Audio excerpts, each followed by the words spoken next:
नमस्कार। आज की इस वीडियो में हम बात करेंगे अस्थमा की समस्या से जुड़ी। लेकिन इससे पहले अक्सर हम क्या देखते हैं कि अगर किसी पेशेंट को अस्थमा की समस्या है तो वो और लोगों से बात करता है, सुनता है, होम रेमेडीज़ देखता है और उनको अप्लाई करता है, राइट। इसी के साथ साथ अगर हम एक ट्रीटमेंट की बात करें तो होम्योपैथिक ट्रीटमेंट, एलोपैथिक ट्रीटमेंट और इवन आयुर्वेदिक ट्रीटमेंट भी लोग लेते हैं। जिसको जिसमें रिलीफ मिलता है, विश्वास होता है, वो उसी को कंटिन्यू करता है। लेकिन इन सभी चीज़ों के बीच में एक मेन चीज़ उस पेशेंट से छूट जाती है। अब वो क्या चीज़ छूट जाती है? वो है आपकी डाइट। तो आज की इस वीडियो में हम सबसे इम्पॉर्टेंटली समझेंगे कि एक अस्थमैटिक पेशेंट के लिए डाइट का क्या रोल है, उसे डाइट में क्या खाना चाहिए, क्या अवॉइड करना चाहिए और कैसे वो समझे कि किन चीज़ों को उसे अवॉइड करना है। क्योंकि हर अस्थमैटिक पेशेंट के लिए सेम चीज़ें नहीं होती हैं। कुछ चीज़ें हो सकती है आपको ट्रिगर करती हो लेकिन दूसरे व्यक्ति को नहीं। तो इन चीज़ों को हम कैसे समझें, कैसे जानें, इन सभी चीज़ों के बारे में डिटेल से आज हम बात करेंगे और समझेंगे। सबसे पहले हमें क्या ध्यान देना है कि अस्थमैटिक पेशेंट जितने भी होते हैं, जितने भी व्यक्तियों को अस्थमा की शिकायत होती है, उनको इस शिकायत के साथ साथ एक और दिक्कत बढ़ रही होती है जिस पर उनका ध्यान ही नहीं जाता, वो है मोटापा। अब मोटापे से आपके अस्थमा का क्या लेना देना, अगर आपको ऐसा लग रहा है तो ये सुनना और जानना आपके लिए बहुत ज़रूरी है कि जब भी किसी व्यक्ति में मोटापा आता है, जब वो मोटा होता है, उसका भार बढ़ता है, उसका वेट बढ़ता है, तो उसके शरीर में ऑक्सीजन की डिमांड बढ़ जाती है। लेकिन अस्थमा की समस्या होने के कारण उसके शरीर में प्रॉपर ऑक्सीजन नहीं जा पा रही होती, जिसके कारण समस्याएं और ज़्यादा बढ़ जाती हैं। तो पहली चीज़ क्या ध्यान रखनी है अस्थमा के पेशेंट को कि उसे अपना वेट मेंटेन करना है। अब वो वेट मेंटेन कैसे कर सकता है या कम कैसे कर सकता है? अपनी डाइट को सही करके। अब डाइट को सही करने का मतलब ये नहीं है कि हम खाना पीना छोड़ देंगे या हम डाइटिंग पे चले जाएंगे तभी हम पतले होंगे। ये बिल्कुल गलत मिथ है। यहाँ पर आपको समझना पड़ेगा कि आपको ऐसी डाइट लेनी है जिससे आपका मोटापा ना बढ़े, साथ ही जो आपकी अस्थमा की समस्या है वो कंट्रोल हो। जिसके लिए हमें सबसे पहले क्या समझना होगा कि हम जैसे नाश्ता करते हैं, सुबह उठे तो अक्सर हम क्या करते हैं? ब्रेड एंड बटर ले लिया, पाव भाजी खा ली।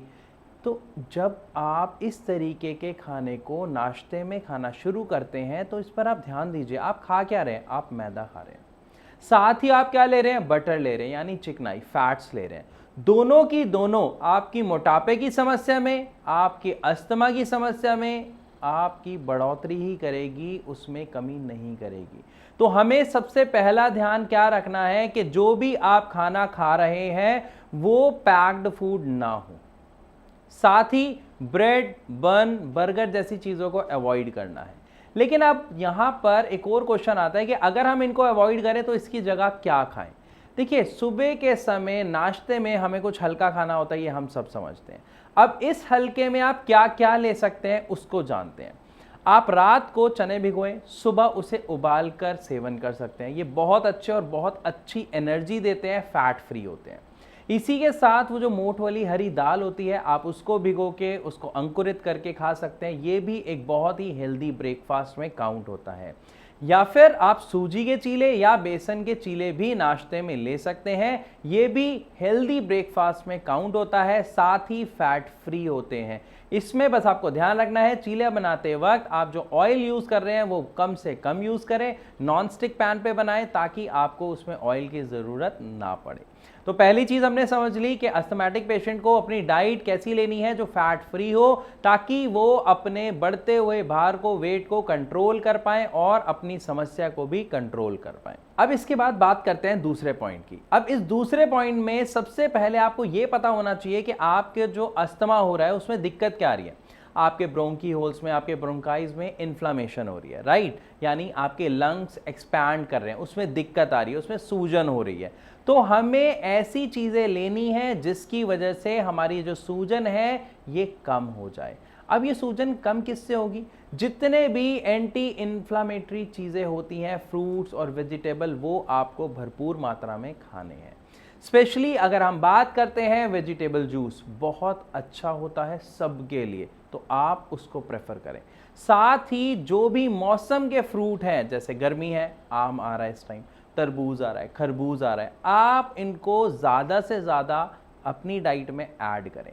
क्यों? इन्फ्लामेटरी होने की वजह से ये हेल्प करेंगे आपके जो लंग्स में, ब्रोंकियोल्स में, ब्रोंकाइज में जो इन्फ्लामेशन हो रही है, यानी श्वास की नलियों में जो आपके इन्फ्लामेशन यानी सूजन हो रही है, उसको कम करने में। जब वो सूजन कम होगी तो उससे आपको जो सांस की समस्या है वो भी कम होगी और ठीक तरीके से आप सांस ले पाएंगे। तो हमें क्या करना है? एंटी इन्फ्लामेटरी चीज़ें जैसे फ्रूट्स और ग्रीन वेजिटेबल्स हमें ज़्यादा से ज़्यादा लेने हैं। आप सैलेड के रूप में खीरा, ककड़ी, ये सब जो लेते हैं, ये भी आपको ज़्यादा से ज़्यादा मात्रा में अपनी डाइट में ऐड करनी है, ताकि आप इससे भरपूर फ़ायदा ले सकें और अपनी समस्या को कंट्रोल कर सकें बड़े ही आराम से। थर्ड और सबसे इंपॉर्टेंट पॉइंट की बात करते हैं। बहुत सारे पेशेंट्स को अलग अलग चीज़ों से एलर्जी होती है, यानी जो उनके ट्रिगर पॉइंट होते हैं, जिसकी वजह से उनको अस्थमा की समस्या आ जाती है, एकदम से अस्थमा का अटैक की समस्या का सामना करना पड़ता है। अब बहुत सारे पेशेंट्स को ये समझने में काफ़ी समय लग जाता है कि वो कौन सी चीज़ें हैं। अब इसके लिए आपको कुछ चीज़ों का खास ध्यान रखना है। आप बड़ी ही जल्दी इसको समझ जाएंगे और साथ ही इसको अवॉइड भी करना सीख जाएंगे। देखिए, मान लीजिए अब कोई व्यक्ति है, उसे मशरूम से समस्या है।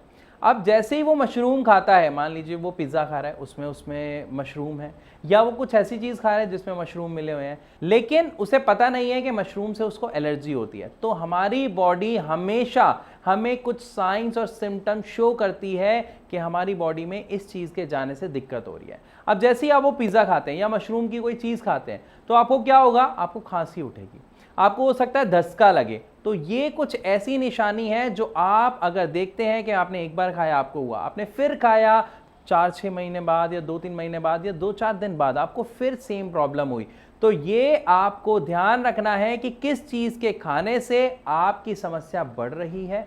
आपको इस तरीके के साइन एंड सिम्टम्स देखने को मिल रहे हैं, क्योंकि यही आपके ट्रिगर पॉइंट होते हैं, जिसको अगर आप सही समय रहते पहचान ले तो आप अपनी समस्या को बढ़ने से बचा सकते हैं, बल्कि उसे आसानी से कंट्रोल कर सकते हैं। तो जो भी आपके ट्रिगर पॉइंट्स हैं, चाहे वो दूध हो सकता है, वो मशरूम हो सकता है, वो राइस हो सकता है, आपको जिससे भी लगता है जिसके खाने से आपकी अस्थमा की समस्या बढ़ रही है या बढ़ सकती है, उसको अवॉइड करना शुरू करें और अपनी हेल्थ को समय रहते ठीक करना शुरू करें। तो यहां पर हमने क्या समझा कि डाइट की इंपॉर्टेंस कितनी ज्यादा होती है अस्थमा की समस्या में। लेकिन फिर भी अगर आपके मन में अभी भी कोई सवाल है डाइट को लेके, आपके अस्थमा के ट्रीटमेंट को लेके, जो आपको समझ नहीं आ रहा है, तो मेरे पास उसका भी एक सॉल्यूशन है। आप नीचे दिए गए नंबर पर कॉल करके भारत होम्योपैथी के डॉक्टर्स की टीम से फ्री ऑफ कॉस्ट कंसल्ट कर सकते हैं, अपनी समस्या के बारे में जान सकते हैं। तो आप सिंपल सा एक काम करें, फ़ोन उठाएं, इस नंबर पर कॉल करें और फ्री ऑफ कॉस्ट हमारे डॉक्टर्स की टीम से बात करें, अपनी समस्या और उसके इलाज और उपचार के बारे में अधिक जानकारी लें। या फिर अगर फिर भी आपके मन में कोई सवाल है या कोई ऐसा टॉपिक है जिसके बारे में आप जानना चाहते हैं और चाहते हैं कि मैं उसके बारे में वीडियो बनाऊं, तो आप कमेंट में लिखकर भी हमसे वो पूछ सकते हैं और हमें बता सकते हैं। इसी के साथ अब मैं आप सबसे चलने की इजाज़त चाहूँगा। मिलूंगा अपनी अगली वीडियो में, तब तक के लिए नमस्कार।